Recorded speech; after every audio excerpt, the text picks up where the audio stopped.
please. Although I think it might just be my network. Let me first check. Jody sent it January 20th, yesterday.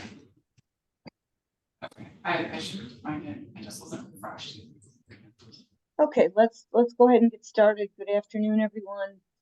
This is the Tucson Pima County Historical Commission Plans Review Subcommittee meeting of Thursday, January 25th, 2024, called to order at 1:02 p.m. And I'll just go ahead and do roll call. Terry Majewski is here. Savannah McDonald. Here. Ricky Rios. Here. Jan Mulder. Here. At this point, Commissioner Griffith is not here, nor is Commissioner Ireland. But we do have a quorum of 4.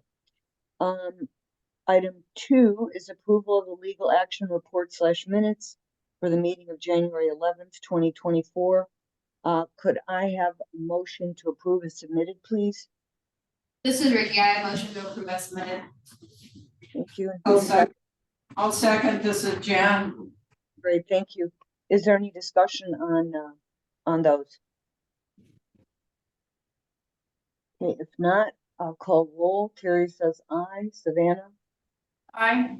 Jan? Aye. And Ricky? Aye.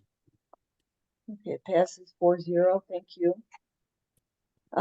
Item 3 is historic preservation zone review cases, and we review those under UDC section 5.8/TSM 9-02.0.0/historic district design guidelines and the revised Secretary of the Interior standards and guidelines.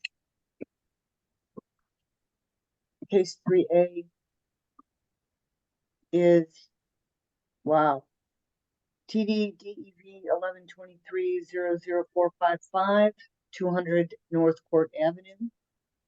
TD-DEV 1123-00460, 101 North Stone Avenue. TD-DEV 1123-00461, 177 North Church Avenue. TD-DEV 1123-00462 at 166 West Alameda. TD-DEV 1123-00463 at 310 West Alameda. And TD-DEV 113-00464 325 North Church Avenue. This is a continued case. Would you like to, well, this is for the Rio Nuevo Activate El Presidio project. And Jody, would you like to give us some background? Yes, so this was previously heard at the January 11th meeting for PRS, and you requested that it go to the Historic Landscape Subcommittee. Prior to that, it was heard by El Presidio and recommended for approval with some conditions. But at the more recent Historic Landscape Subcommittee meeting on the 18th, they made a recommendation to approve. So I didn't have the whole LAR, but I forwarded the motion to you as provided from the chair, Steve Grady. Commissioner Erickson moved that we appreciate the presentation for being clear and informative, that the overall plan to activate the Presidio district is appropriate due to its temporary nature, and we request that there be a distinction between permanent installations and temporary installations. Of particular concern is the continuance of the street and the street seat wall benches. The motion was seconded by Commissioner Lamb and passed by a roll call vote of 5-0. We also received a public comment letter on that, and I can read that if you would like. Yes, please. So I forwarded this to you yesterday, but we received a public comment from Greg Clark. Dear commissioners, I do not oppose the Activate El Presidio project itself, but I do question the possible approval of a project that seems to completely disregard the historic preservation standards that are rigorously enforced for other projects and applicants in historic preservation zones. Excuse me. The proposal is not consistent with the El Presidio HPZ's period of significance. It violates several of the general and El Presidio HPZ design guidelines and the technical standard manual, and it conflicts with the El Presidio neighborhood plan. Just a cursory reading of the TSM, Technical Standards Manual, reveals several evaluation criteria the Activate El Presidio Streetscape Project violates. For instance, 9-02.7.1 contains, quote, guide when considering exterior renovation or construction, unquote, which states, A, exterior alterations and changes are minimal. D, alterations or renovations visible from the street are minimal. F, all construction materials are appropriate to the building and to the neighborhood. Painted streets, hopscotch courts, and streeteries with festoon lights are inconsistent with the neighborhood and were not found in the HPZ's period of significance. Large planters with trees and umbrella shade structures that block views of historic structures seem to directly violate the principles of visibility and rhythm that are enforced upon other applicants throughout all of Tucson's HPZs. The general guidelines state, quote, conformity and compatibility are essential to development in HPZs. And the guidelines stress that placement of landscaping should favor, quote, locations that minimize visual impacts. Also found in section 9-02.4.2 landscaping is the general guide for the selection and placement of plants is the existing character of landscaping within the HPZ. Street container plantings are not a feature of El Presidio. Finally, the El Presidio neighborhood plan adopted January 13th, 1986 under resolution number 13488 states goal number 1, neighborhood conservation. Because locally, regionally, and nationally important human and historic resources are the core of the neighborhood, and because El Presidio is Tucson's oldest continuously occupied neighborhood, the traditional residential character and historic physical condition of the neighborhood should be preserved and enhanced. The Activate proposal does not preserve or enhance the traditional residential character or the historic physical condition of El Presidio. Instead, this project would dramatically alter the character-defining streetscape of many blocks within the HPZ. I would suggest that rather than approving a project that is so entirely in conflict with the character of the HPZ, it would be more appropriate to change the boundaries of the HPZ to entirely remove the proposed Activate areas from the preservation zone. Either that or prepare to extend the extreme relaxation of historic standards to all other projects and applicants within HPZs. It doesn't seem fair to enforce specific details of window construction, rear door placement, or the profile of an exterior balcony and balustrade when blocks of a streetscape can be blocked off and colorized just for the hope of attracting more restaurant and museum patrons to the edge of an HPZ. Thank you for your consideration and your dedicated volunteer work. Sincerely, Greg Clark. And that's the only received. Oh, Okay. and Karen's now here. Carol, I have her down as joining at 1:10. So thanks, Carol, for getting on. Oh, I'm sorry. I've had issues ever since they redid this Cox thing, so sorry. I've been trying to get on for 20 minutes. Oh, gosh. Well, Yeah. thank you. So who will be presenting today, Jody?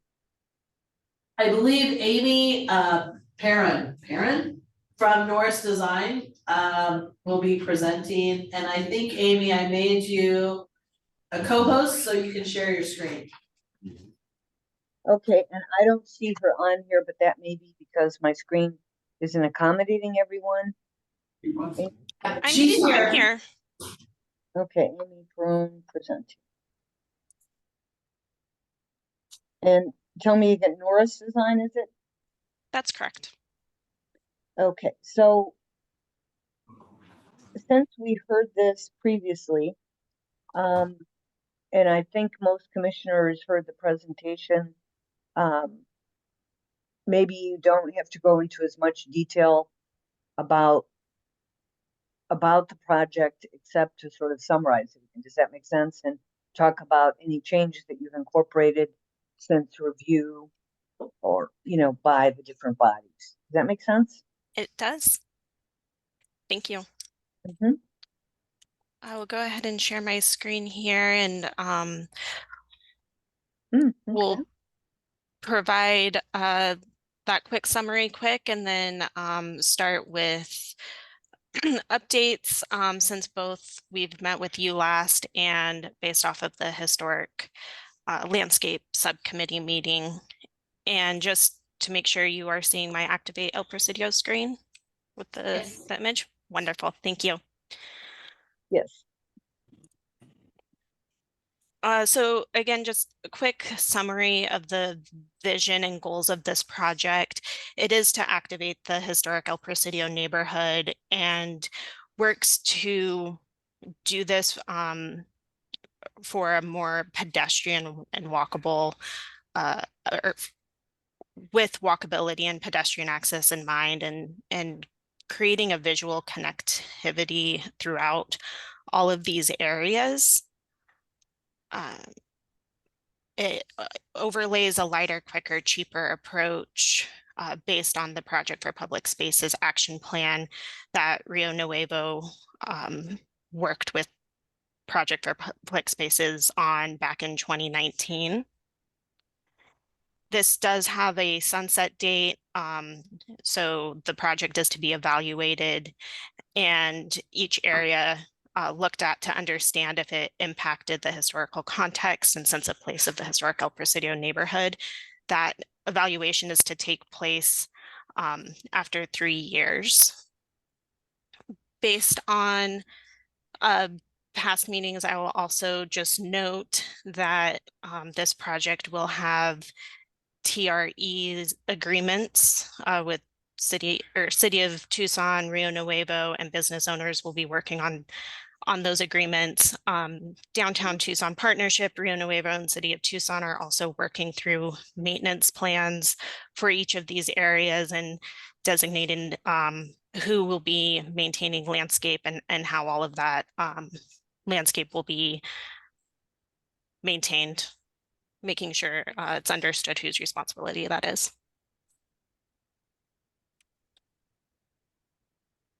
I'm going to flip through a few slides here quickly and just get to an overall graphic here. These are the 9 sites that are being proposed as a part of the Activate El Presidio project. Most northern is in front of El Charro at Franklin, going from Franklin to Council on Court. And then areas 1, 3, 2, 4, 6, and 7 are more surrounded around the Tucson Museum and JoJo's Restaurant, Presidio Museum area. Furthest west area is on Main and Alameda, and the furthest east is by the library at Alameda and Church.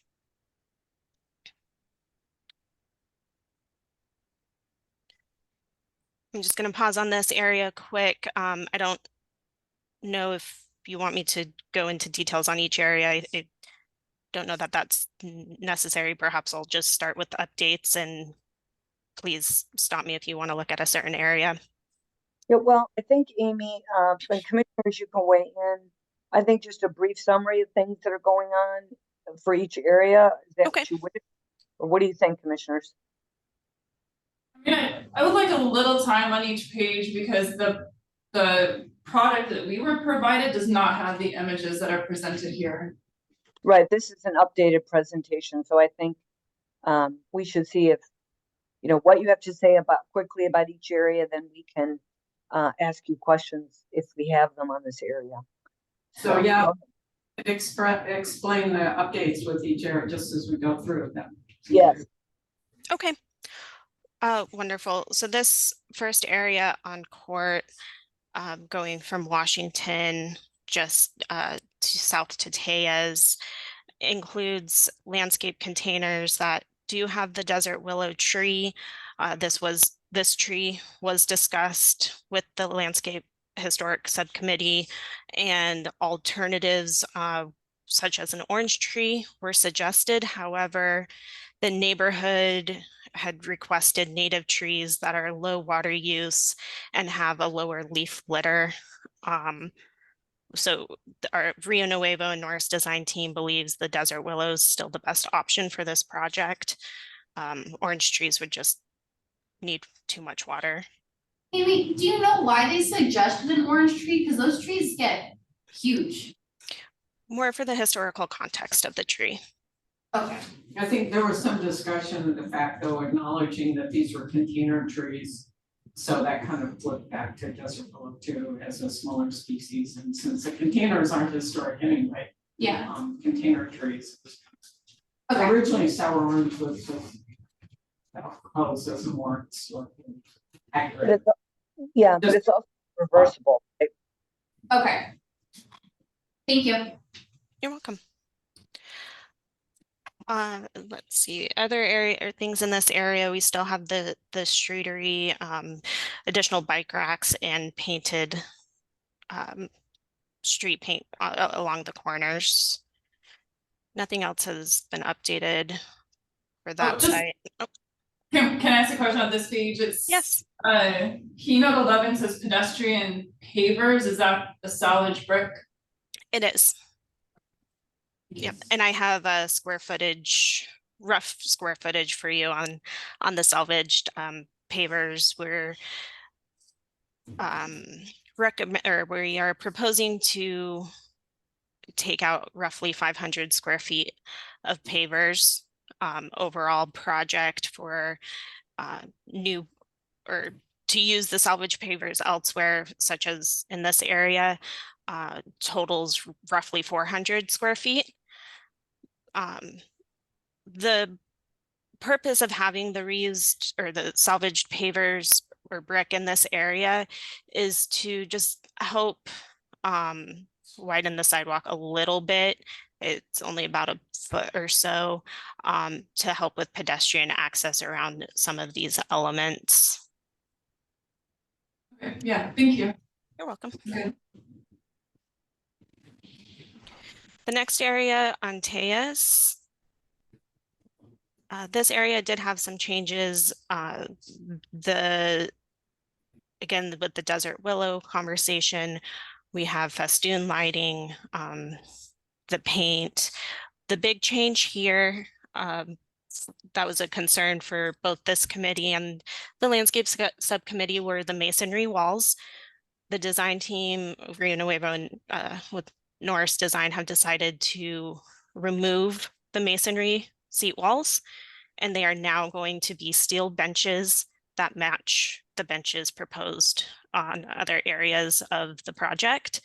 These will be 4 feet in length with backs and armrests. And do you have a picture of those in any of your? I do. So they you will go. be similar to this one on the bottom, just a little bit shorter. Okay. Do you have a color selected? We did discuss with Rio Nuevo and we're leaning towards red, or red would be the preferred color.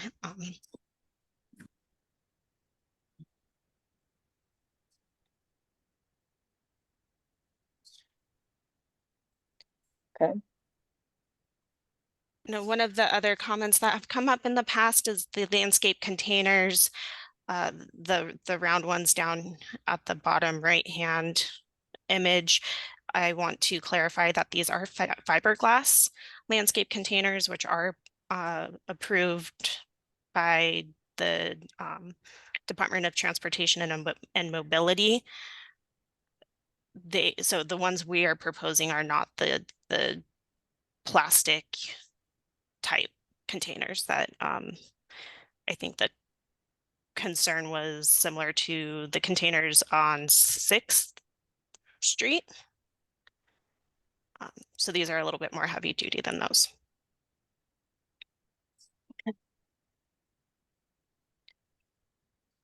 Washington Street has streeteries, movable games such as cornhole, movable furniture, again, the festoon lighting, and paint on the asphalt where you see here with these colors, the yellow and the blue. I do have here in another slide some section elevations of that area, and we can look at that closer.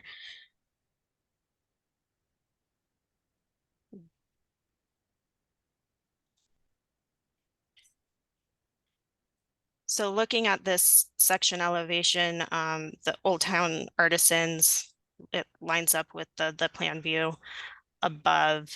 Here you can see, I'll try to zoom in here if I can. Oh, sorry. Just to make it a little bit easier to see. The Old Town Artisans building is about 20 feet. Tallest streeteries are 10 feet. The gray color in the back is anywhere that there's a wall or a building, just to help show a little bit more of the visibility of these features and being able to see through them. We'll have the trees and again, the festoon lighting. Is this a view looking south? It Or is, is it a reflected It- elevation? Yeah. it's a little How, you know, mirrored. We just wanted to be able to match it kind of with the plan view up top. So it's easier for some to understand where the walls and buildings are.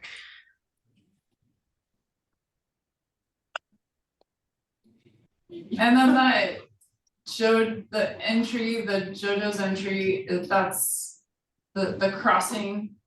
It is. And does that line up with Sarah's? It does. That is. Yeah. They have their window right by that walkway. So the window is right there. Yeah. Okay.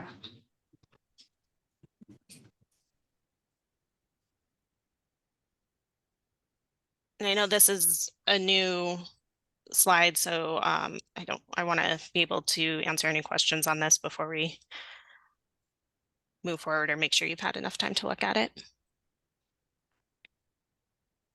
Tell me again, what is the, tell me a little bit more about the fabric shade canopy. Yeah, the fabric shade canopy, they would be on steel posts, fabric on the top, fabric to just help maintain some of that visibility, but also so that it could be removed during, say, winter months or when it's not needed. This image below is similar to what we're trying to achieve with these. And they wouldn't be attached to any of the buildings, correct? Correct. Nothing on this project is attached to buildings. Okay, good. Thank do you you. have colors for those? Are they neutral or what? The color for the sails, Yeah, we were proposing a neutral sand tan color thank you. With the frame, right? with the steel frame. I don't know if we have a proposed color on that, but we can propose it to be a neutral color as well. Okay. Did you have a question about how? Oh, well, I guess are there any openings, doors, windows? I haven't looked at that elevation in a while. No, There's no blank wall. yeah, cause you walk in and then there's like a courtyard in there that then you Yeah. enter those businesses into. I was just trying to envision the Old Town Artisans, that's just a big blank wall on that side. No. There might be one door on that side. There is a door and a mural on that wall. Okay. Is that where the space is between? What's that? It's weird having it backwards. There's like the rest of them have like 4 feet of Yeah. space between them, but there's that one that has 5 feet of space. Is that because that's where the door's at? It's No. not quite on that space, no. Okay.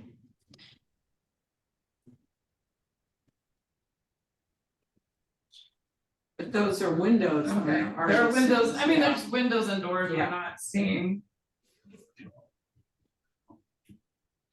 This is Carol, and the posts for these shades will remain, correct? They will be permanent. No, So They- on this No. wall. They will not be permanent, so the posts will be fabric, or I guess welded onto the deck of the streeteries that we're proposing. And here, let me flip to this sheet quick.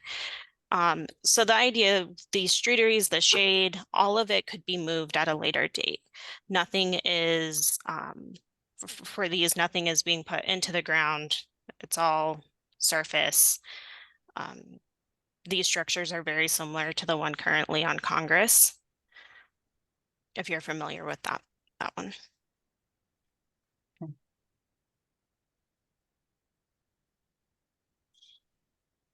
Okay. Any other questions, commissioners, on this area? Yeah, I just got a logistical question. So like these cornhole and these things that are movable, is somebody going to be in charge of those? Cause I just assume they're gonna get stolen otherwise. I can't even plant plants in my front yard. Someone will be in charge of them, one of the business owners, and that is part of those TRE agreements. Okay. Okay. Any other questions on this area? These two talk about how many these still are something. Apologize, I didn't hear if someone What was said that? anything. Oh, we don't have any other ones over here. Okay. Okay, let's go ahead and move to the next area. The next area is on Alameda and Court. This area, there were some prior concerns about accessibility between this landscape area and the edge of sidewalk. This area, this landscape edge is existing, so we're not proposing to pull the front edge of this landscape area out any further. So it would maintain the existing access. The area behind here is being enlarged slightly just to the building. That is the only update in this area. It looks like you removed the benches that were over there. We did remove the benches, thank you. Yes, we did remove those just to help with some more of the accessibility, allowing more space between the landscape and the edge of edge of sidewalk. There were also a few seat walls in this area, but like we said, those have been removed and will now just be the 4-foot steel benches. And then there's still a masonry column. That's the one at the corner. There is still the Presidio column being proposed, and we are working currently with a structural engineer to ensure that those are structurally sound. But are those, what's the material? That's the lava rock? Yes, one has lava rock and steel. That's the one in this area. There's another one as we get into the areas that I can point out that is the adobe brick with steel. And this is already existing, correct? They're just checking the structural integrity of it? No, it's new. It's being proposed by this project. You point out again where that is on this drawing? Oh, okay. That will be down in this corner.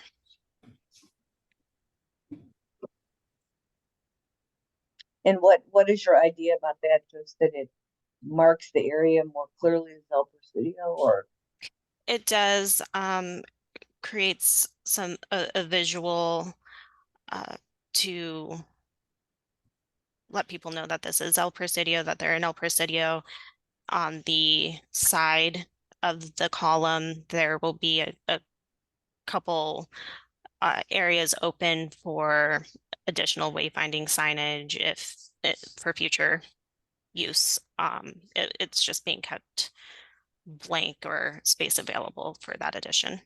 Okay, I have a quick question for Michael and Jody. This doesn't need any sign review, does it? As a sign? Say that again, please? It doesn't need sign or it's considered a sign, it's a Presidio on it. It probably will need sign review. But typically the sign review is like a minor review. Right, so that is an option if we wanted to mention that correctly, correct? Yes, it's not like it's pre-approved or something. Okay, all right. Any other questions on this one?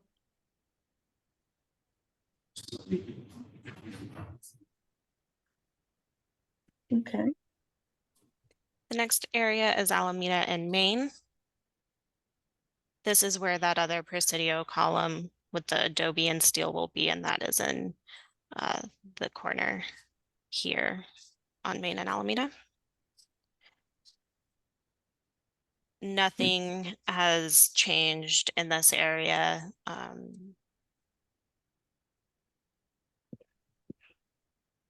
The clearance between that sign and the building is still good? It is. What is that distance? I want to say it's 6 feet. Is there something right next to it that's on the plan?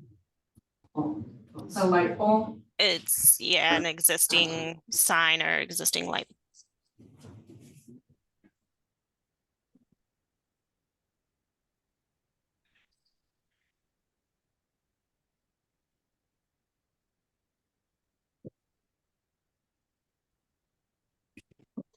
I'll go on to the next area if there's go ahead. nothing else. On the Tucson Museum Art Courtyard, largest change here was removing the masonry seat walls and replacing them with the steel bench. This is also one of the areas that we would be putting back the salvage brick paver from in front of the other Tucson Museum of Art building, just to allow accessibility to the art and provide some opportunity for people to experience that. And again, these areas that would be paved would basically remain. I mean, they wouldn't be removed at the end of 3 years or whenever the project ends. It could be removed. There isn't anything holding these to make it so that they wouldn't be able to be removed. But that would be something that Rio Nuevo and City of Tucson would Okay. look into at that sunset date. Mhm. Their intentions for that are not to remove it, right? Like the other stuff is easily removable, the intention is to remove that, but these bricks. Like right now, you guys don't have plans to remove those. It just seemed like a lot of work to lay them down and pick those like bricks. I was just, I'm trying to get an idea of what things are really like sneaking in there that will stay. Yeah. I feel like that's one of those things that probably would end up staying. Right, okay. I mean, same with the columns and Yeah. there's no intention on those. No, the columns would not be intended to be removed. Okay, other questions on this area? So the bricks are set in sand then? Correct.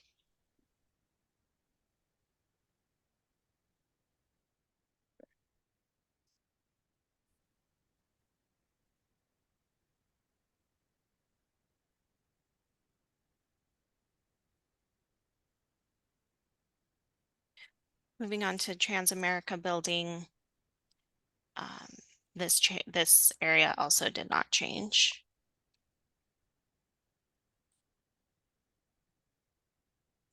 Okay, question?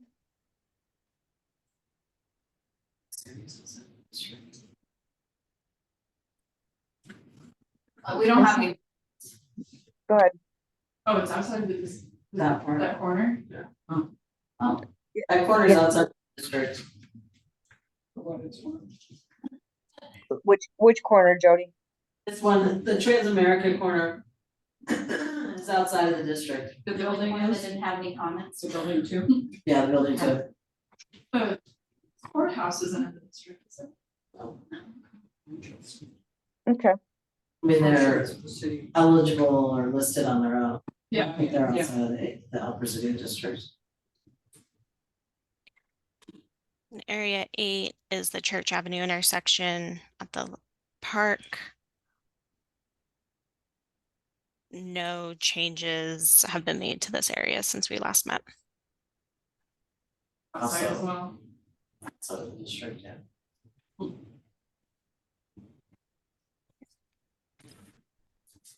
The last area then is Court Avenue in front of El Charro. And there have not been any changes in this area. Okay, questions? This is right by you, isn't it, Savannah? Indeed it is. Okay. Here it's mostly paint. And is it salvaged brick infill as well? Yes.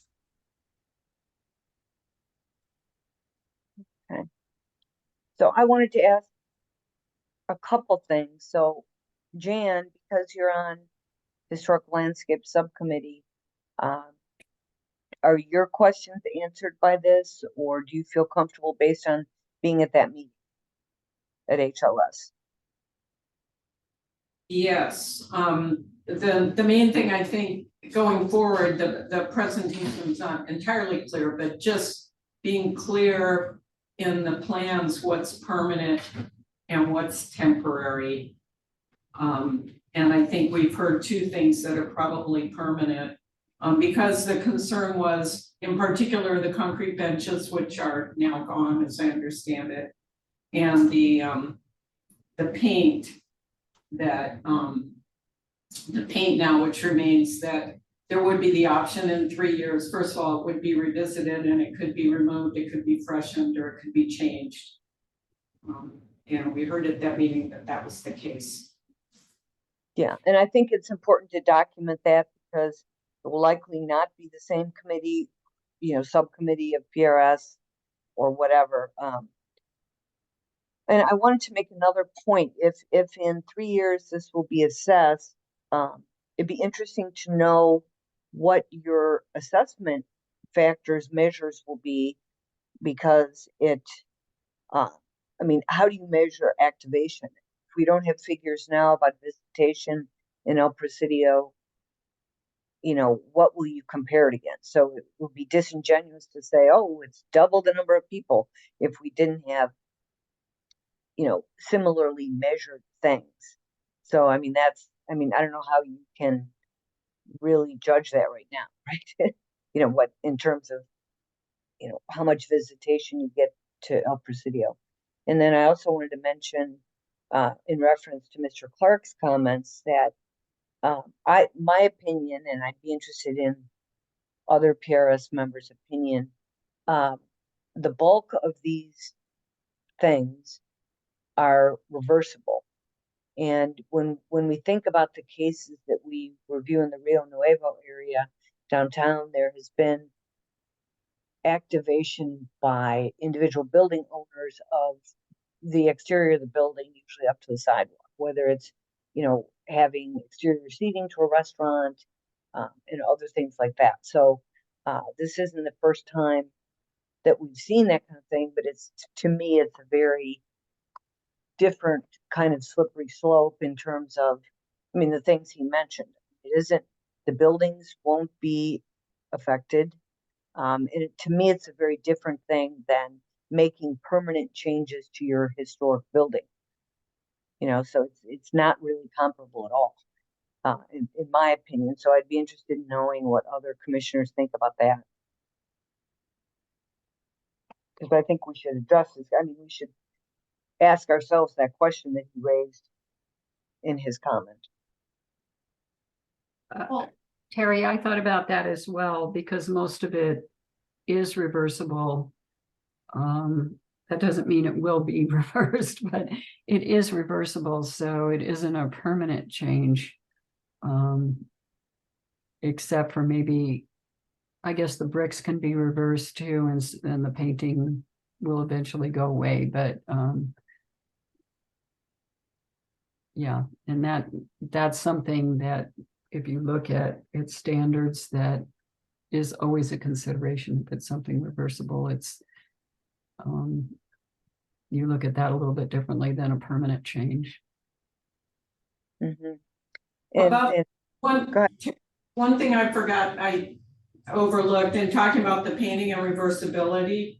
It was pointed out that those streets are due to be either repaved, resurfaced within the next 10 years. So there'd be the revisiting in 3 years, but also a consideration if they were to go away, that maybe it was gonna be repaved and that would be a too, so. Mhm. And Jody, so what kind of things would you monitor during this time period? You know, it's not really up to Rio Nuevo in 3 years to say if it's affected the historic character. They're not the judge of that. I mean, you would be a better judge of that. What kind of things would you look at in 3 years? That's a good question.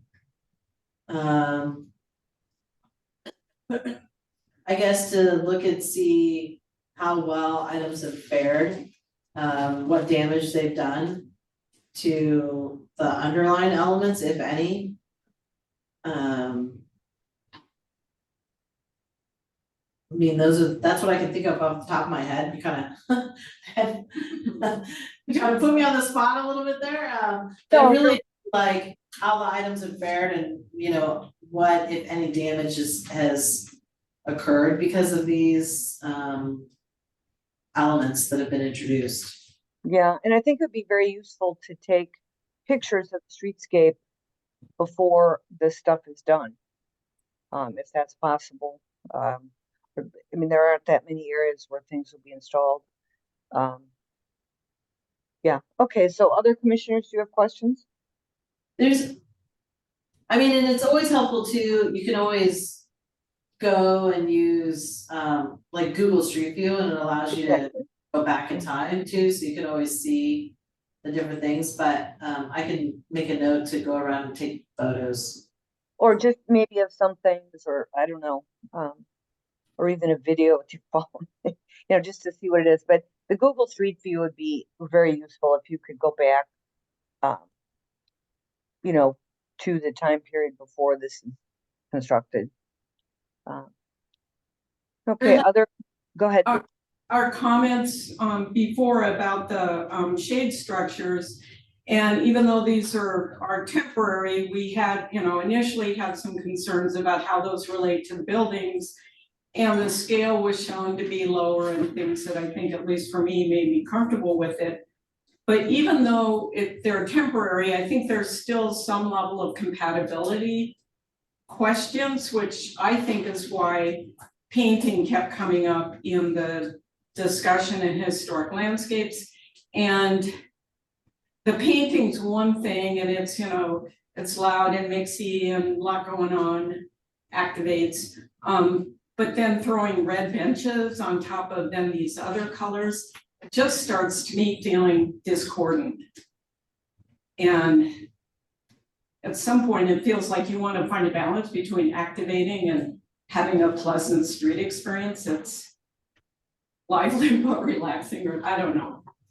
It just seems like red with turquoise and yellow and pink or whatever. I think what's on the table though is that we still are owed when those designs, those motifs and colors are decided. So, good. Is that the case? I mean, I thought the motifs for the sidewalk were decided, it was just the sides of the motifs, like if they were gonna do 1-inch squares or 5-inch squares. but okay, well, the colors, I mean, there's a lack of resolution, at least in our minds, about how it's gonna look, so I feel like, and it said somewhere in the package that that's by separate permit. Yeah, that's right. So and then, well, for me, I mean, not to harp on it, but throwing a red bench on top of all the rest of the stuff. Originally, I thought the last presentation was like, oh no, they won't be red. That's just an example. Well, Jody, would we see that again if it's a separate permit? If it's a separate permit, yes. Yeah, And so you the can make question a is, note is in it- your motion to see that again it too. says, yeah, on one of the sheets, paint design under separate permits. We Right. have, I Hey, think, Ren, it's in there. I think some of my concern with it is, you know, with everything going on, I mean, you're activating, but you don't want to draw attention Yeah. from the historic nature of the buildings, because they're the stars of the show, you know, so you really, while you want to make this appealing for people to use, I don't think you want it to be so garish that that's all people see. and that they do not see the actual architectural design and the integrity of what this street looked like historically.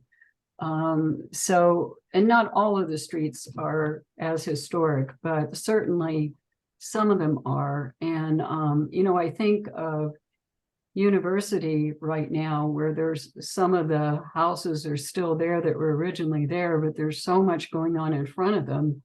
You don't even see the houses, all you see are planters and canopies and whatever. So I think that just needs to be kept in mind that this should be secondary to the buildings, and the buildings should be the most important element there. We can That's change, just my 2 cents. we can change the color of the benches to a more neutral bronze or similar color. I also wanted to mention that we do have some concepts from Living Street Alliance for the paint patterns and colors. We received those this morning. I'm happy to pull those up if that. Well, if that is a separate permit, we can look now, but I kind of don't want to be overwhelmed with what we're voting on. Does that make sense? I mean, what do the rest of you feel? Do you want to see the colors? Permit, but we were hoping to get it approved through development package. That's 18? Yes. Okay. I mean, I don't think we can, it's not. I don't think you And we guys. have proposals. So we have like those, and then that's what. I mean, I sort of think ones. we're looking for compatible colors of the neighborhood, not from a granted beautiful building just outside the neighborhood, right? As inspiration, perfectly, appealing, but I think we just want to see that it's contextual and respectful and just have a little higher level of resolution so we know what to expect. So we have some, I don't know if that's allowed to pull up or not. Yeah, wasn't maybe we're gonna pull it up. Oh, I think Tara said no. She wasn't. Well, I wanted to know what you thought, and if Jody says that it's a separate review that would be coming back to us anyway, then Sounds like you're gonna have that in your motion to come back. For the, The project For the was not paints. intending to come back to us, we would have to put it in our motion if we wanted to come back. For the paints, But see, We have to do a right away permit for the. And I just wasn't sure if that Oh, was sure, triggered. if you have to have a right of way permit for it, sure. For us, I mean, I'm sorry. We have to do a right away permit for everything. Yeah. And that's where we were hoping to get it all approved at once instead of doing. Yeah. okay. well, the thing is, commissioners, do you remember when we did the building downtown with the stepped, it had the step back addition on the roof, right? And color was really so critical to ensuring the compatibility. Now, to my mind, this project is right on the very edge of compatibility. Maybe doesn't even make it, but I'm not going to be a naysayer probably. I mean, I'd like to be, because I'd much rather that Rio Nuevo spend its money on projects that really help these historic neighborhoods stabilize, and I don't see this project doing it. I could be proven wrong, and so that's why I'm trying to make useful comments and insightful questions. So, I mean, if we want to see the colors now, fine, or if we want to say come back, or just make something in a motion that indicates that we would like muted or more toned down colors instead of having it be a carnival. I think having it come back, I mean, well, I think you can, it sounds like you have some information, but you don't have all the information on the colors, correct? Right. Based on what you were I saying. guess would we be able to come back with just the development package to review the paint instead of having to go through the entire process again, just from paint? Well, you'd have to see the paint in context. You couldn't just say we're going to use. Come back Yeah. to- Remember 9 areas on this one, we're going to use this. I mean, we'd have to have a quick run through. I mean, trust me, these reviews are equally, we put a lot of time into them, just like you do and everything. So, but it's up to you, PRS members, if you want to just include something general in a motion, but say we'd like to see, because to me, it would tie together the whole compatibility thing. Yeah, I mean, isn't it right that the advisory board also continued the project asking for paint colors, and so they were also waiting for a presentation on that? That was the last, yeah. They do. Because it said El Presidio approved with conditions. Well, they continued it. Yeah. They, Not the last time. I'm pretty certain, I just checked their notes, unless they met again since January or whatever. The neighborhood or the The advisory? the advisory board, And El Presidio. I'm looking at their Historic motion right here. Yeah, they voted unanimously. Yeah. Go ahead. Drew That and was- Susan made a motion to recommend continuation of the project with several conditions. What date was that? And then it says it was Approved. approved, but the motion was approved. Yeah. Yeah. With, yeah. The You cannot continuation continue motion was and approve. approved. You cannot continue and approve. No, the motion to continue was approved. Yeah. That was the one that we looked at last time. That was in They January. had brought up the tree issue Yeah. and the paints as well, Yeah. right? Yeah, so all of these things, which I think. We sort of most of them. No, Did I misread that or? no, Cook made a motion to support the project But with the where's following that? conditions. If they ask for continuation, then you It got looks to like say it's on the it same now. page. It's as not what the- Joey's it looking says at. cup. No, so This was the January meeting. where did you print those out from? I suppose you could have sent us a preliminary or something. Those was our draft, yeah, because somebody typed them up for me and I was stressed for time, so I sent you the draft. Oh. But if you read them, they're not correct. So if you go back and you listen, it was a unanimous Yeah. to, If they continue, Sorry. you will not be seeing it, because they will have to go back to them before they come. yeah, you wouldn't So have seen it. they didn't vote on the original motion, they put a new motion to approve, Yes, and then voted on that, yes, okay, that was not clear. Yeah. sorry, yeah, Generally, the advisory board continues the case, we don't bring it to you. yeah, you So wouldn't have see seen it. when they have already Well, made the You recommendation. didn't tell Okay. us that. Okay, Okay. alright, I thought that still. But we're active. not obligated to vote the same way they do, so we can say we do what we want in our motion. I was just thinking they were still, Involved. yeah, okay, Okay, if you're coming back with the paint.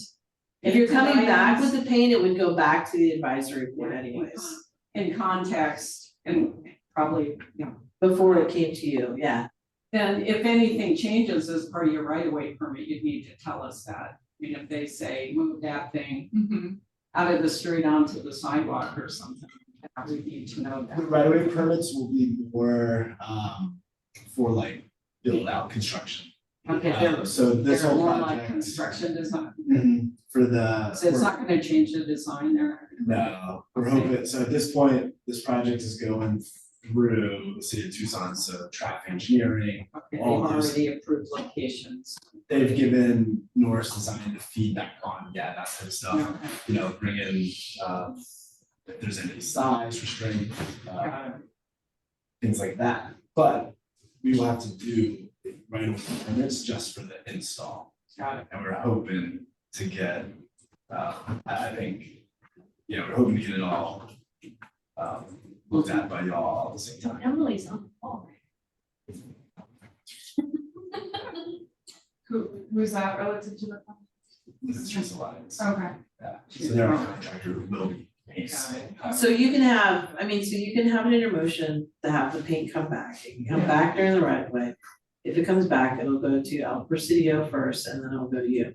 But it'll only be the aspect of the paint, so it won't be an opportunity for you to Got revisit it. the other elements. And I'd say painted items. I feel like we're okay with most of the other elements, Yeah. like. Do you guys wanna talk about the lighting at all? I mean, The lighting, that's gonna be permanent, right? The lighting is, No, it's on the, traffic meter poles or. So I the thought they were lighting, taking out the traffic meter poles Well, and putting in the. does the That's lighting okay. come down in 3 years? Oh, okay. Or it's reviewed in 3 years. It's reviewed. It's reviewed in 3 years, and could be taken out. I think it's a lead that goes over the parking meter poles and the whole time. Oh, okay. So I mean, there's, I think, you know. In the example that's I think there's a logic there, there's an opportunity there, but I just saw in other areas like on Court Avenue, it's just kind of along the sidewalk in the parking lot, so I'm wondering if we can't, if it's determined that there is a illumination issue with the sidewalk, why can't we use the historic light fixture at those locations, that it's not like an entrance to a restaurant? It is dark in those areas. I ask projects. Yeah, You're recommending that they install a historic? she's just Light saying. fixture? I'm saying if it's, was there an illumination Yeah, determination? Is that why it's there? Is that why Parking it's, lot. like that one, for example, why is that there? Is it because it's across from El Charo? Cause you're not really festoon. Yes, yeah, it was just, again, to help with activation. And does El Trout need to be activated? I think it's. This just ones like that, it's like what, Yeah, it's like, oh, let's. I think if it was on the other side of the street, that makes sense, you know, like that. I think over by series makes more sense for the festoon lighting for me, because people are always out there Yeah. and it gets dark and everybody hangs out in front of series anyways. Yeah, Yeah, and it's on, and from what I understand, Yeah. when the restaurant is closed, they turn off, right? They're not on all night, because it is a residential. Yeah. Okay. Did So you- the Yeah. the locations were selected by the residents who participated in the engagement. Just saying these areas, they would like to have some activation, lighting for safety, and wayfinding, just like what's nighttime, they can kind of see the light and go to that direction. So it's both of those requests. But lighting up. a Terry and parking Carol, lot- did you hear that explanation? Yes, Okay. Lighting up a parking lot with festoon lighting is kind of cheesy, actually. It doesn't add to the festivity. The ambiance you're trying to create. I mean, to see Savannah's point, I mean, if that's really the goal, then it seems like the neighborhood should try and get a grant for some. It does seem like the neighborhood just needs lighting, like this project is serving for the lighting of the neighborhood needed anyways. Like an opportunity to say, hey. And isn't there already a fixture that's approved and selected as kind of a district icon? I mean, I think there's a common No. one, that torch looking one with the top. With the acorn top? Yeah, there's some of those that are original, and then way back when Armory Park did some replicas. But I would say putting those where they weren't originally is not appropriate for the Secretary of the Interior standards. Okay. I think it came up with something. okay. I mean, because all of this seems like it's well intended, but then it's like a pile on, and then at some point. It starts losing its original reason for being, I guess, so. Well, let's, if there are no other general points to discuss, do we want to talk about what points would be in a motion that we would want to see?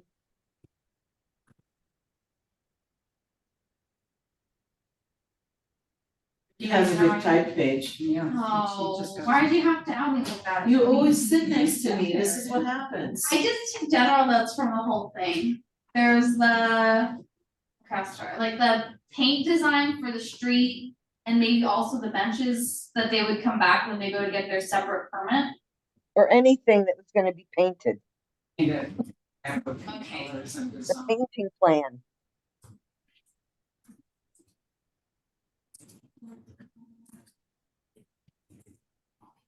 What So that else? was the benches? Or can we just request now that the benches be a neutral color? I feel like I don't. Can we just say the benches is a I'd be neutral? fine if They're neutral. they're Yeah, temporary. yeah. Yeah, I think saying that they be neutral is good now. Um. That the plans clearly specify what's temporary and what's permanent. Mm-hmm.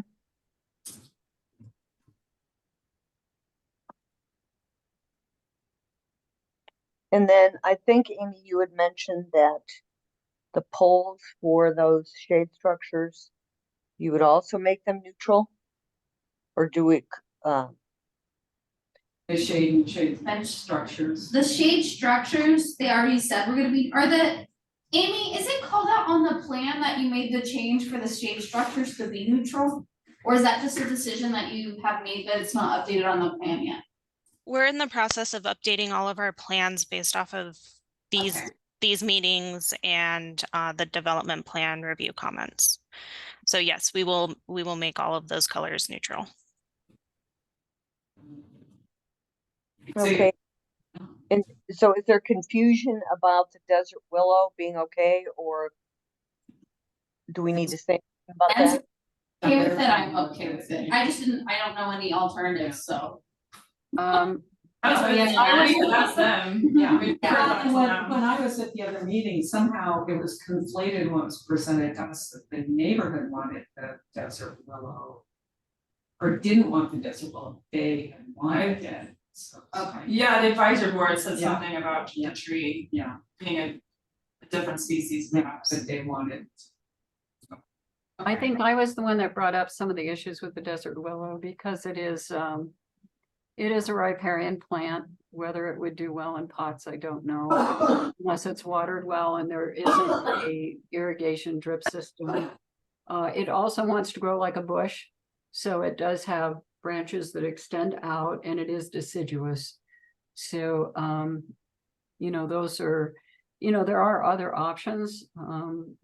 I think what came There up, should Carol, be a landscape architect I'm sure Amy has the landscape architect working. right, That could maybe come up with some ideas.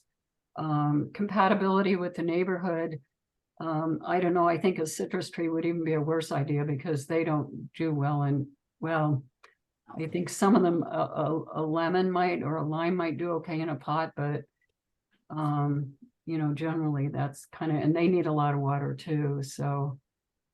Grew up with orange trees in my backyard in Arizona and I cannot recommend those in pots. Yeah, they need fertilization. I mean, I think a pot would be very difficult to do them, yeah. Carol, the feeling was that historic landscapes, and there is at least one landscape architect on that. Subcommittee, was that, first of all, because they were in pots, the pots aren't historic, so in trying to find a historic plant that was suitable and not water intensive, that the desert willow was a good compromise for the reasons that it was selected, that it's fast growing.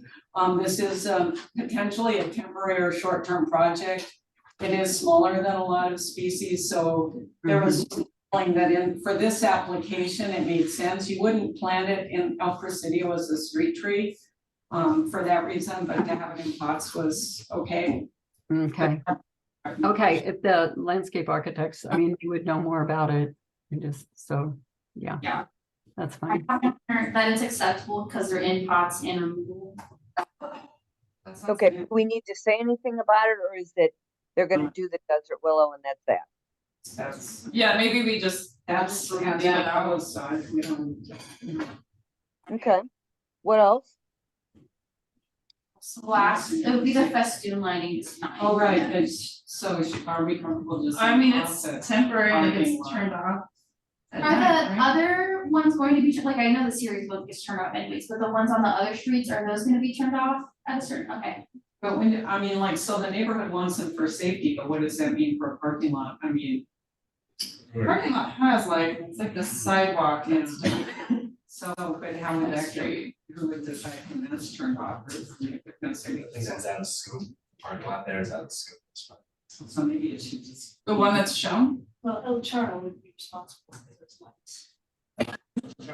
For that lighting area, we would match on the El Charos, with the lights of the parking lot.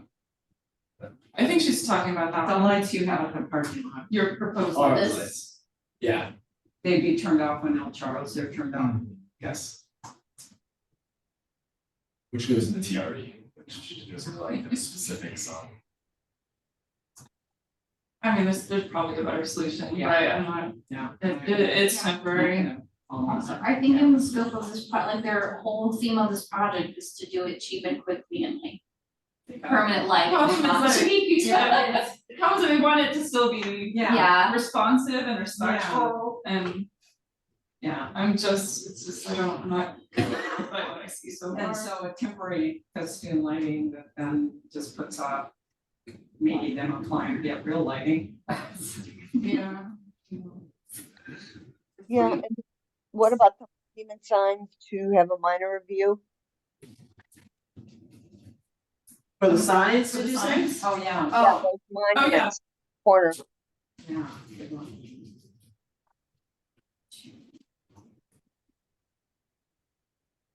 Would this be the only historic neighborhood, a historic preservation zone with monument signs? Because obviously we don't know where El Presidio is. I mean, do other ones have these? I don't think so. I couldn't understand you, Terry. Other Oh, historic- I wondered if Um, historic preservation zones had these. I mean, that's why I think we should review them because it's a significant difference from what we have in other historic neighborhoods. Barrio Hollywood has one, Menlo Park has one, there's, They're yeah, not they're not. HPCs. So, Yeah. yeah. Well, you It's do- in the area, it's just not Winter- on the list of ones. Winter Haven has a monument sign, that, you know, says welcome to Winter Haven. It's not uncommon. Indian Ridge has 2 monument signs. So I mean, Is there another monument sign that exists for the Presidio? I don't think so. so, but Yeah. it's not, my point being, it's not uncommon. There are a number of districts that have monument signs, That's just not good. these. I feel like this is a lot less gaudy than some of the other ones I have in there. No, I mean, I think the design's nice, but we would normally review this. I mean, we even carefully considered a monument sign for in front of that new Pima County facility. Remember what it would look like? So I think that's only fair to hold them to the same standards as, even though it's like a city/Rio Negro project. So, okay, what else for a potential motion? As a minor review, did you want me to not put it in as a minor review and put it in as something else instead? No, I think minor review is good, don't you, Jody? Yeah, I mean, signage is usually a minor review, and even, I mean, fences per se are minor reviews, and this is just kind of going on a, you know, really small fence. So yeah, a minor review would be appropriate. Okay, because there's a lot going on. Okay, anything else? Okay. So What am I who would, putting, Go- can I about that? pardon me? The festoon lighting, is she making a note about it? Maybe just that TRE include responsible, I mean, it sounds like they're doing it, but include responsible parties for turning them on. Sounds good. Okay, so who would be willing to make this motion? I got it. Okay, who's that? So, Ricky? Ricky, yeah, I just didn't, I got you now. Okay, go for it.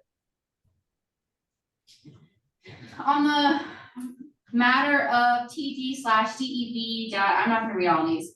Item 3A, the Activate El Presidio project, I motion that they come back with colors and designs for the painting plan, once they have that finalized. That the benches, shade sails, and shade structures are painted a neutral color. That the plans clearly specify what is temporary and what is permanent from this project. That they come back for a minor review for the 2 Presidio signs, and that the TRE include responsible parties for the operation hours for the festoon lighting. Okay, very nice. Who's seconding? I'll second. Savannah? Yes. Yeah. Okay, and is there further discussion? I just had one minor edit that I could live with, but that painting, towards the structures. No, that's what you said, but that's not what you wrote, so that's good. That you remove painted because the sails aren't painted, you just say are neutral color. Oh, our neutral color. And she had written our neutral color, but you said painted when you read it. Sorry. It's like, Do I need to do Is that correction? acceptable, is that an acceptable change to the mover and seconder? Yes. Okay, Yes. any other discussion? Okay, if not, I'll go ahead and call roll. Terry, ready? Okay, Terry says aye. Savannah, I, Ricky, Hi. Carol, Aye. Jan. I, Okay, it passes 5-0. Okay, applicants, do you have any questions about the motion or whatever? I do, I just want to clarify then that the development plan process, I guess, pauses until the paint comes back for review with right-of-way engineering documents. I don't know if that's a question for this group. No, your development plan will move forward, the director will issue, this recommendation and the recommendation of the El Presidio Historic Zone Advisory Board will be forwarded to the director. The director will issue a decision letter. There is a 14-day appeal period, after that, and then when you submit for your right-of-way permits, and you have your colors clarified, then we will schedule you to come back for another review of the colors only. And then when your signs are ready, you'll submit for a sign permit and that will come back for a minor review. And Thank you. just, correct.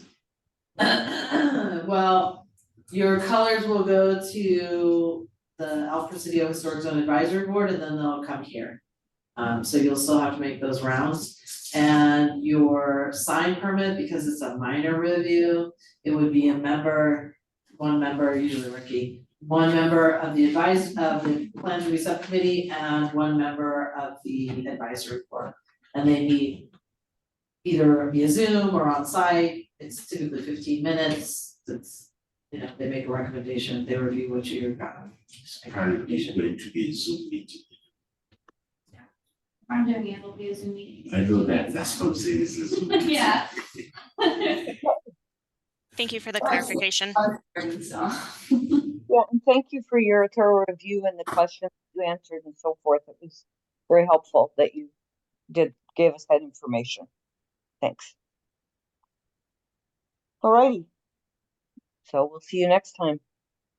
Thank you. yeah. Thank you. Thanks. All right, so Savannah, you're going to recuse from case TB, Have fun. correct, at 2:15, and then we'll come get you, so don't go anywhere. And is Drew gonna present this project? Yeah. Okay, so let me. Okay, ready? Okay, case 3B is TPPRE 0124-00008 at 384 South Meyer. It's an update on phase 1 rehabilitation of Teatro Carmen, the Meyer Avenue facade. It's a courtesy review. This is in the Barrio Historic Preservation Zone. It's a contributing resource that we look at with the rehabilitation standards. Jody, would you have background for us? I will actually pass this to Scott O'Mac. This is a county project and he can provide background. Great, hi Scott. I'm sorry, I forgot to put that on there, that it was a county project. No problem. Yes. So Teatro Carmen has been in this rehabilitation project for about going on 2 years now. The county is teaming with Stratford Artworks, Herb Stratford of that organization, who is doing the fundraising primarily for the project and coordinating all of the different contractors that are involved. Poster Murder McDonald is the design consultant, the design firm for all of the work. And Drew Cook is with Poster Murder McDonald, and he'll present slides and discussion of all the work that's been done recently, along with a few minor changes to the original plans, and a look at upcoming parts of the project as well. I hope that's enough. That's great, thank you. And you should be able to share your screen.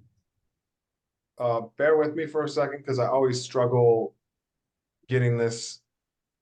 Here we come. All right, so you're seeing And this. Let's see if Commissioner, I- yeah, remember this is courtesy review and we won't be taking action on it. Perfect. All right, can you guys see that clearly and hear me clearly? Yes, sir. Perfect, thank you so much, and appreciate you guys taking the time.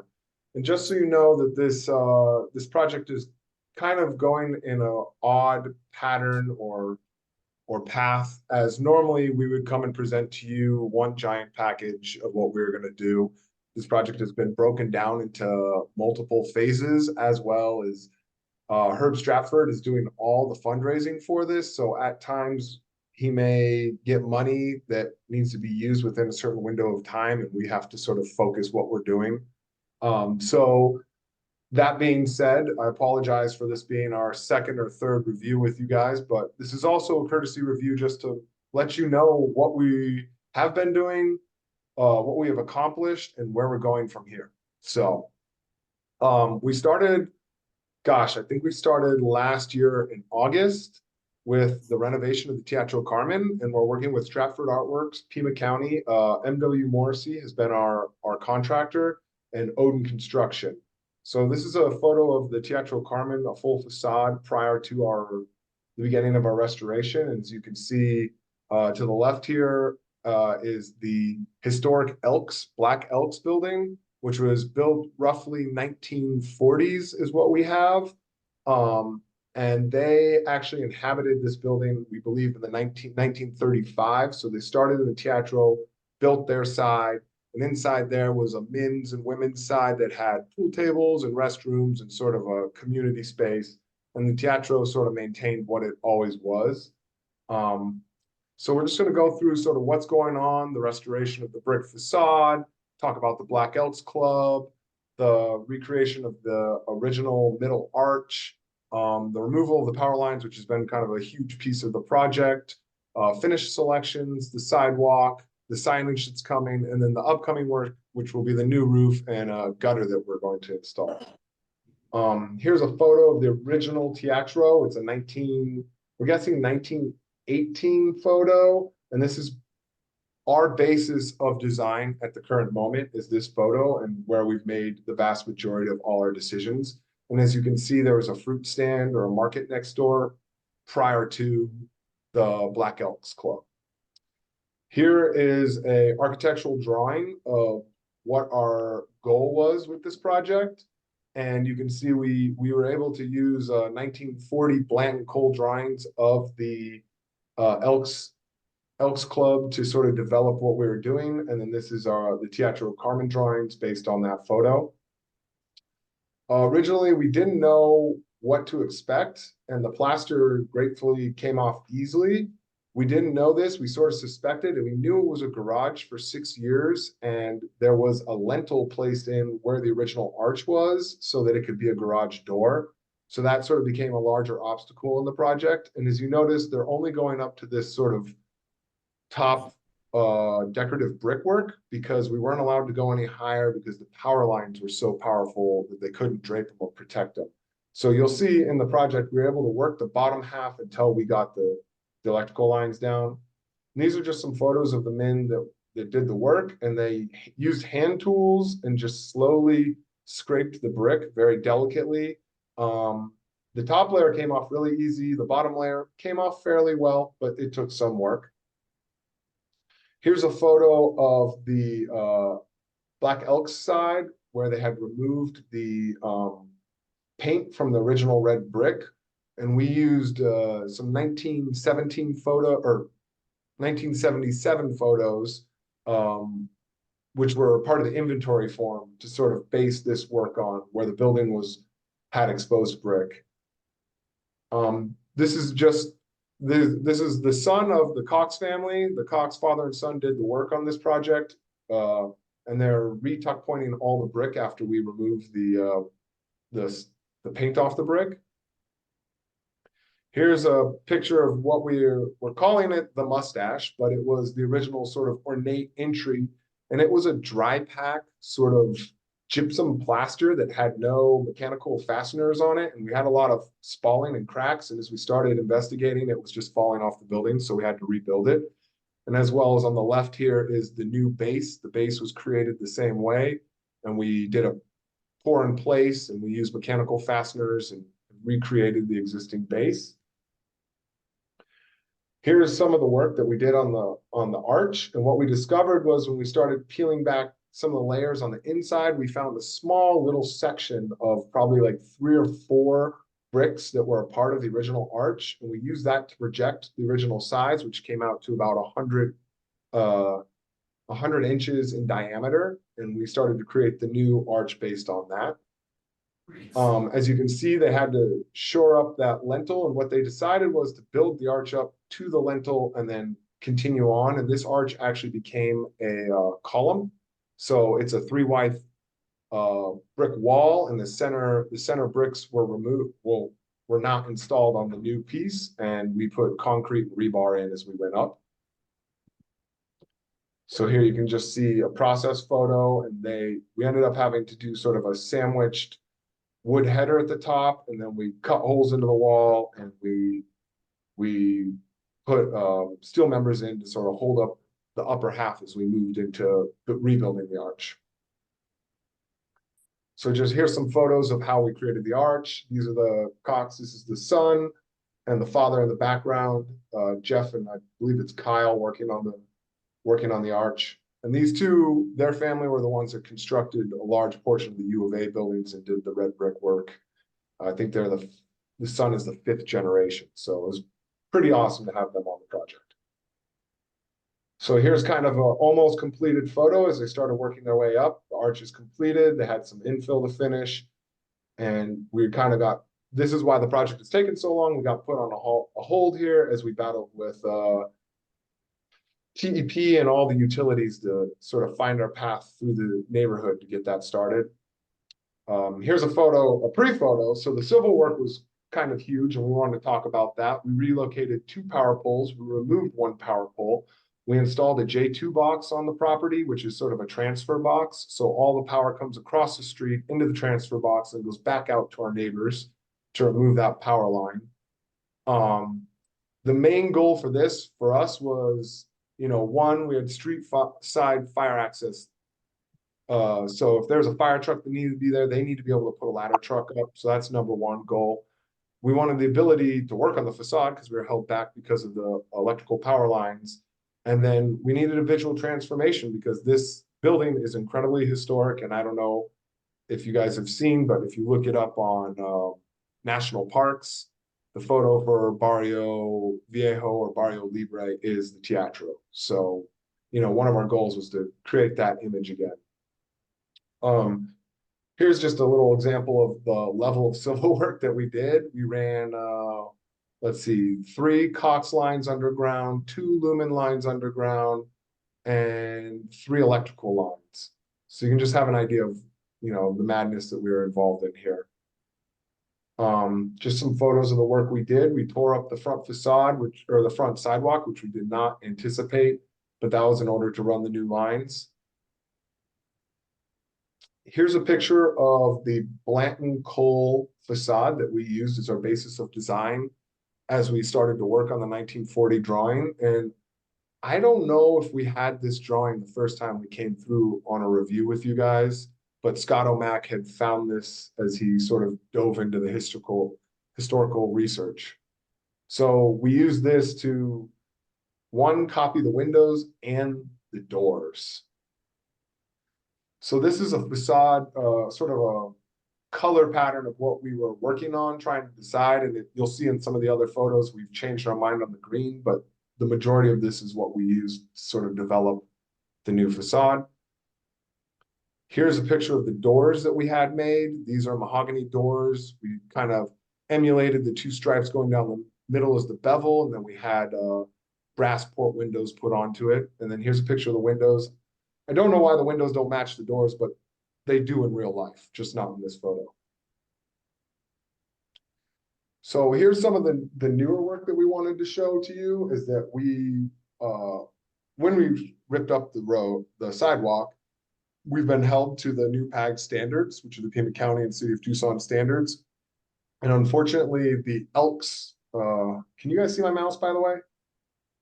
Yes, Yes. So the Elks entry, the historic entry is about 5.5 inches above the curb. So that doesn't allow us to, we're not allowed to bring the Elks, the sidewalk all the way to the curb. Otherwise, we would have to either put like some kind of curb up on the sidewalk or some kind of little ramp with handrails. And we really did not want to put anything in the front of the building. So what we agreed with the row inspector was that we would bring it out 7 feet. And then we would just have a little small, we're gonna put decomposed granite in there. And it will probably only be like 2 or 3 inches above the curb, which is still allowable by the city row inspector. But this way we meet all the PAG standards, and then also the sidewalk will sort of have a light ramp coming down and then blending into the rest of the sidewalk. And as for the teatro, we identified this ahead of time, and we lowered the thresholds on the entry to the porch. So the thresholds will be at the correct level, so we'll get our 2% slope towards the curb. And then over here across the street, this is just some patching work, but we included it just so you're aware of what we did, and we're replacing the patchwork. And here's some details. We have some scuppers, and there's existing scuppers inside the Elks building that are undergrounded, so we're showing those. As for the signage, we're working with Cook Signs, and they have developed the new sign work, and this is their architectural drawing of the sizing and what it's going to look like. And here you can see a zoomed in photo of the historic photo that we have that we're basing all of this off of. And he's building these actually out of metal, and he's welding them together as we speak. So the part of the project, I believe the last time we were on the review board, we presented for a patio porch that we were developing. And that sort of got put on hold because this project scope crept so much. And as we kept going, we identified that this roof is not currently not that safe, and it needs to be fixed now before anything else. So we're currently working on the drawings to rebuild this the roof, and basically we're doing like for like on everything except for one little section here, which is up here in the front. We don't have a cricket, and so we're going to make a little cricket behind the wall or behind the top arch that no one will see, and that'll just act to get the water off of the brickwork and away from there. As well as we found that front facade has about 5 inches of swaying and bowing in it from the original masons, and so we'll be installing a beam across the inside and sort of supporting that arch. As for the rest of it, we're going to do a prefabricated truss across the backside, which spans almost 50 feet, and then the front side will be framed, traditional framing, field framing with the hip and the sort of flat roof that's on there. And one of the things our structural engineers had some issues with is that we would have to put some kind of support wall here, because honestly, it's just a 3-wide brick wall. So these wings that come out. So we're anticipating probably in this next phase of rebuilding the stage house, which we have we have evidence of. So here's just a drawing of what's going to happen. We'll have a shear wall up in the front, which was a part of the original design, but our engineer wanted us to put a shear wall on the back, which meant that we'd have to dig a footer and it would only be temporary. So right now we're working on replacing these 2 wing walls that hold the stage opening into structural shear walls, which will then also hold our proscenium beam, as well as, act as a support to the new roof system. So here's 2 photos. We're just showing evidence of where we found the stage house. So this is the original stage house hiding back here. It took us a long time ago. This is La Suprema. So I think this is Main and Simpson here. And this is the house that's right there across the street from Crisol, Exo's other restaurant. So you can see that there's a stage house, and we had no idea what it looked like, as we've looked for every photo possible, we couldn't find it. And then this photo, here's a modern photo, but you can see the footprint of the original stage house is still there. It stands about 18 inches to 2 feet off the ground. And we're gonna do exactly that footprint that exists for the new structure. And then here's, this is actually kind of funny, but this is the Sanborn map that we've been using to sort of identify all this. And they had misidentified the Teatro Carmen and the Teatro Royale. The Royale would have sat where the TCC now stands. And they had that listed as the Carmen and this listed as the Royale, but clearly our photo says that that was the Teatro Carmen. And as you can see here, here's the stage loft, and we've got heights on it. So this is a 30-foot in the back, and this is an 18-foot in the front. We're kind of using that as our basis of what we're allowable or allowed here. And then you can see in here, which actually still exists, anything in brown means it's an adobe structure. Red means it's a brick structure, and yellow means that it's a framed structure. And we still have this adobe wall remaining inside the Teatro. This one though failed, I don't know when, somewhere in the late 90s, and was reconstructed with CMU by the existing or the previous owner. Moving into the one of the things we weren't anticipating, but we need to address is water runoff. The Teatro Carmen north edge is on the property line, and that's a large roof that drains into our neighbor. And as you can see, there originally was a gutter, and we're using the historic photo here. There was actually a gutter system around the whole front corner and along the side, but we're just going to do the north side that doesn't disrupt the facade because we're so proud of it. But what we're anticipating doing is using a K gutter. We're probably going to have to put some kind of 8-inch 2x4 on the edge, or 2x8, pardon me. A 2x8, because it's such a long run, it's almost 100 feet, and we're not sure how much slope we need. We haven't shot this with the laser, so the building may have slope in it already that allows us not to have to drop it, but using this design, we won't have to have a gutter that's like hanging off the edge like this. We're going to use a round pipe to bring it down into a scupper drain. And our plan is probably to have, you can see in this photo, there was some kind of cast iron black pipe.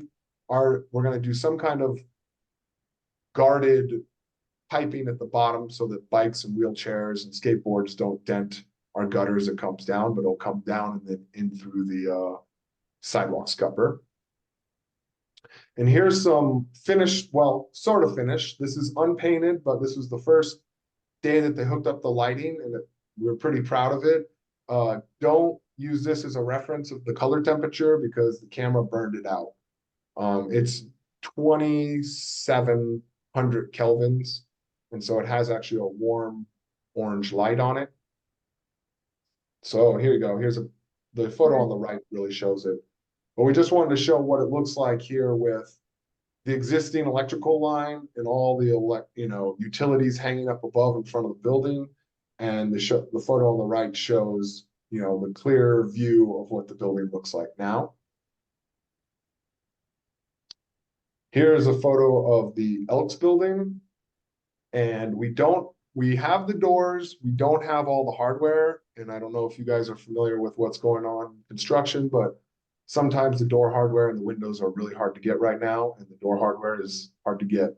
So we do have some temporary doors. If you guys walk by, they're just glass doors, and they will be removed, and our new doors will be installed when we get our hardware. But this shows that we sort of did a varying color here, and you may not notice, but what we're calling the mustache is just a light sand different than the upper white section. And then inside the vestibule, we kind of did a little bit darker, I think it's an almond latte, just to accent our doors. And then here's a photo of the Teatro, and you can see our gates are there painted. We painted the inside of the porch. Now the porch is in a temporary manner, just so you know that, we had to build the porch in order to stabilize the wall because the mezzanine's been brought back. And we just have plywood on the inside that's been screwed on and it's painted.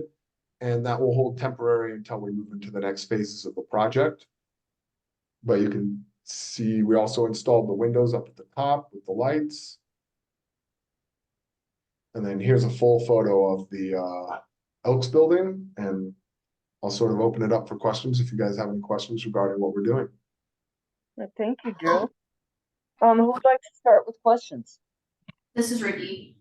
For that back, you're talking about rebuilding that back portion that had the tower on it. Do you guys have the 1936 plans from the outline of the house that the Elks Club did? You mean the Elks Club buildings? They're 1940, yes. No, they did an outline of the building in 1936. They have blueprints. I have them. Okay, well, maybe that's what we have on 1936. I thought, but I think it was built before, yeah. We have there's 4 sheet of plans for the Elks building, yes. If you need them, I have them. Okay. I just ask that I get credit for it. Sounds good. I mean, we have a lot of people looking, and I don't know if you guys have saw in the newspaper, but we also had a call to photos for inside the building, because we still have never found a photo inside the Elks building, and we have a limited photos inside the teatro. Well, it would be worth looking at what Ricky has to see if it's different from what you have. Absolutely. I mean, if she has something we don't have, I'll be so happy. Okay, others? Carol, do you have anything? This is great. I walk in this area a lot, and so it's been fun to watch the progress on this, and it's looking beautiful. Thank you. Thank you. Jan? Yeah, same thing. I go by there several times a week, and every time somebody's visiting from out of town, I trot them by to see the latest. And it's incredibly beautiful, and just, yeah, to see this much progress. It's exciting. Well, we appreciate it, and I wonder, will you be coming back when you're getting closer, or do you think you're just waiting for the last bits of money to finish it off? Right now, I mean, we've got our road permit to finish the concrete and the sidewalk, but because of the rain, we're sort of waiting a little bit for the ground to dry up so that they can come in and work the ground and compact it, correctly. So that's being held up. We have the doors on. So yeah, I mean, the only thing we're missing right now is the signage and the sidewalk and the door hardware. That's it. And the rain is sort of what held us back. There may be a few little touch-ups down at the base because of how the new sidewalk will sort of interact with the building, because it's going to follow PAG standards, and so it'll be a little bit lower than what it was originally, but I think we designed everything correctly to meet that. Well, sounds good. It's turning out to be just a wonderful project, and I just hope that Ricky will coordinate with Drew on that, and maybe if you don't have his contact information, you can always ask Savannah, or Jody. So anyway, thank you very much. And, if there's nothing else, we'll let you go and wish you good luck with the project. It's just great. Thank you very much. Thank you for taking the time. And unfortunately, like I said, because this project is broken into multiple phases, you will see me again. In our dream world, we'd come to you with a complete project and present it, and then not have to take your time again. But this, well, no, this is really such a nice thing to see come to fruition, and it's great, Scott, that you're doing some more historical research. And I mean, I think it's just a fabulous project. And can I just ask one more question about the phasing? That I think when you first came in, you talked about the Chinese market and the outdoor space there. Is that the part that's being put on hold to do the roof first, or? Yes.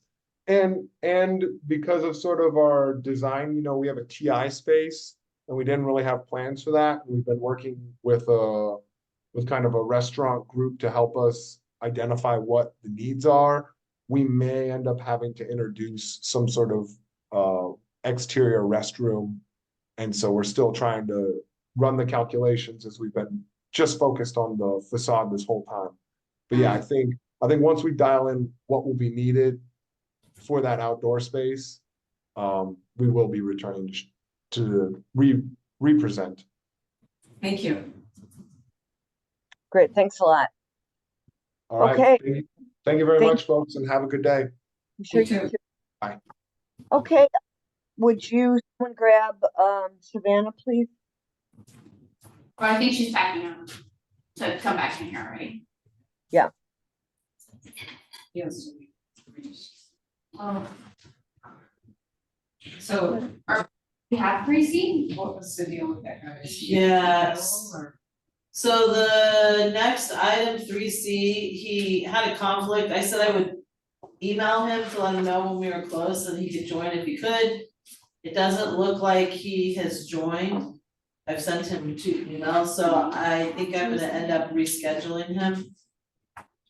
Okay, well, let's get, so is Savannah coming back or no?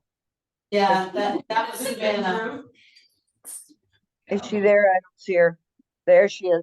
Okay, I've got you coming back at 2:43. Okay, I'll note for the record that 3C, which is SD 1123-00134 at 627 South 9th Avenue, is not able to join us today, so Jody will reschedule him. We'll move on to item 4, which is Task Force on Inclusivity Report Recommendations. 4A is discussion on best practices for naming of city and county-owned physical assets. There's no report today, but I'm hoping to finish that while I'm away out of the country for a week or so more. Okay, item 5, current issues for information discussion.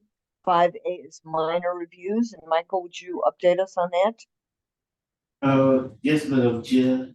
Today we did 2 minor reviews for science in West University, which I did that with Ricky, so she can give you an update on those 2 science today. Yes. Oh. I'm trying to get the addresses. The first one was 221 East 6th Street. We started reviewing that last week, finished reviewing it this week. They're putting up 3 signs for the D2 dispensary on the building on 3 different sides. One of the sides, the south side, already has a sign on it that they're leaving up. So the south side of that building will have 2 signs on it.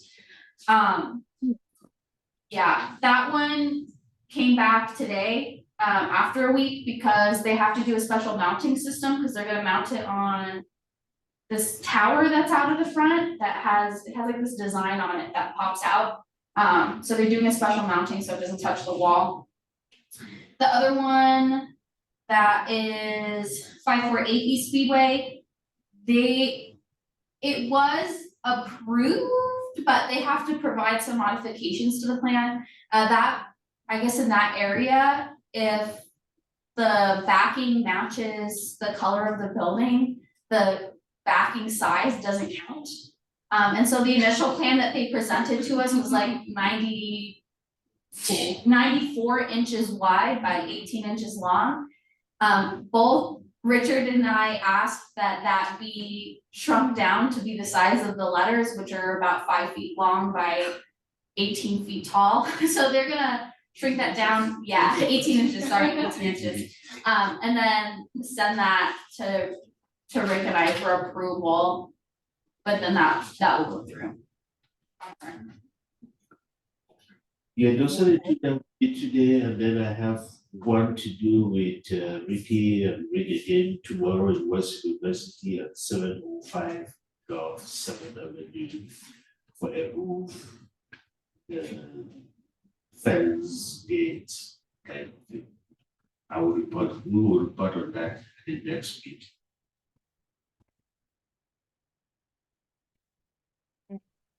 Okay, so thank you, Ricky, for doing those, and that's all you have for us then on minor reviews, Michael? That's what I have for right now. I have some in the coming time, but they're not yet ready for review. As soon as I get that, I am going to call for volunteers. Okay. Item 5B is appeals. Any updates? We do not have any appeals pending at this point. We still deal with the after effect of the last appeal. At this point in time, we don't have it pending. Okay, 5C, zoning violations. We continue to work with Rick to bring as many evaluation cases to you as possible. I have about 2 of them in our pack, which should be ready to our pack next month. And hopefully we can bring it to you maybe by the end of by meeting or the last meeting in February. Okay. Review process issues 5D. Anyone have anything they'd like to go over? The format of the decision letter, we're working on changing that, just so you know. What will it, you think? We're trying to make the decision letters that we have for historic, special districts and everybody else be more consistent. So you'll still have all the same information, it'll just be in a different format. Okay, and commissioners, as soon as I get those decision letters from Jody, I always forward them on, and I know you eagerly await them. So thank you for looking at them. Thank you, Jody, for sending them. Because I find if I don't do it right away, it could get lost in my like 200 emails per day. So I'm trying to have a record here and see how many I can get per day. Okay, item 6 is summary of public comments. Jody, we didn't receive anything other than Mr. Clark's, which you shared for us under 3A, correct? Correct. Okay, thank you. Item 7 is future agenda items. Let us know what we can look forward to. I already mentioned it, the National Register nomination for St. Michael's Church. That's gonna be in February. And then I have to put my glasses on so I can see what I wrote down. Well, the property that we didn't have, The 3C. we're gonna have that. In theory, sometime soon, 728 East Fourth is gonna come back. That was the one that was continued from the 11th for photos. And then on the 22nd, we're looking for a presentation on the rehabilitation that took place on Fox Theater. It will not be a discussion of the new project. It will be a discussion on the work that Herb Stratford did when he rehabilitated the Fox Theater. Right, and I had asked him via Jennifer Lovesick to trim it to 20 minutes and then have time for questions if we had any on that previous rehab work. Correct? Is that okay? Yeah, it's just on previous rehab work. He's not gonna provide an opinion. And nor will there be discussion of the proposed project. The current work, yeah. So we'll, I think that will be good. Yes. Or is Okay, that thank you. review or is it, yeah, just? is No, it it's informational only. He's been asking for this for some time. I mean, for 2 years, he's been trying to get us to listen to him. And so, we'll just do it. Is it just so that we have more information when they come back with their new project? Well, it's basically like a mini study session for us. If you weren't here for previous, learnings about this, you'll just have some more information because it's a project with a complex history, and it's good to know the kind of research he conducted or whatever, just so we hear his sort of the point of view that went into that phase of restoration, right? So that was the most recent phase. Was there any work between the work he did and now? So it has been many years, right? Yeah. But his Was was his was the first fundraising and rehab of the Fox, I believe, right, Jody? So he got tax credits from the state, and we tried to get those records from the state, but that was when Bob Frankenberger was there, and like he wasn't the best filer, and they don't know where it is. It's kind of a mess. So Yeah, so this is really helpful, and we'll keep them on. They know that we can't discuss any of the issues, with the current case that is still out there. They haven't scheduled to come back, and I periodically ask Jody about it, and they're just, so that's what that is. It's really like our own mini study session. Except we're not like mayor and council, we can't vote. You know what I'm saying, on a study session.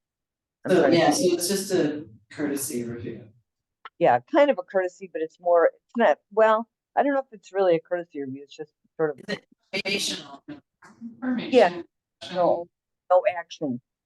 Again, we'll just be real clear on that, so that's what that is. Any other future things?